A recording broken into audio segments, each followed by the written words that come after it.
Sottopasso di via Sant'Angelo, con le preoccupazioni dei residenti diventate sempre più pressanti dopo la tragedia del viadotto di Genova, il sindaco Mario Conte ha convocato i tecnici di Veneto Strade ed effettuato in mattinata una ricognizione del manufatto, transennato da tempo e in condizioni almeno apparentemente precarie.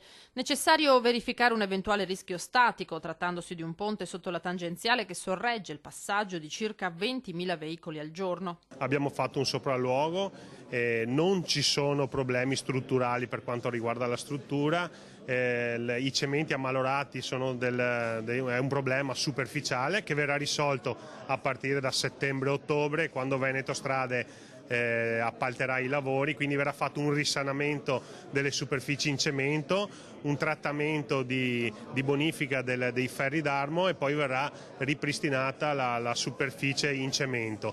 Inoltre abbiamo chiesto che venga nuovamente ricollaudato il ponte in modo tale da fugare ogni dubbio che i cittadini possono avere. La cosa che posso affermare con certezza è che il caso di Genova non ha nulla a che vedere con il ponte di Sant'Angelo, quindi i nostri cittadini possono stare tranquilli, anche quei problemi superficiali comunque entro fine anno verranno risolti. Una verifica doverosa anche per tranquillizzare chi utilizza quotidianamente quel sottopasso o ci vive accanto e che ai nostri microfoni aveva detto: bisogna mettersi in testa che le risorse hanno delle priorità e quindi bisogna investire nella sicurezza.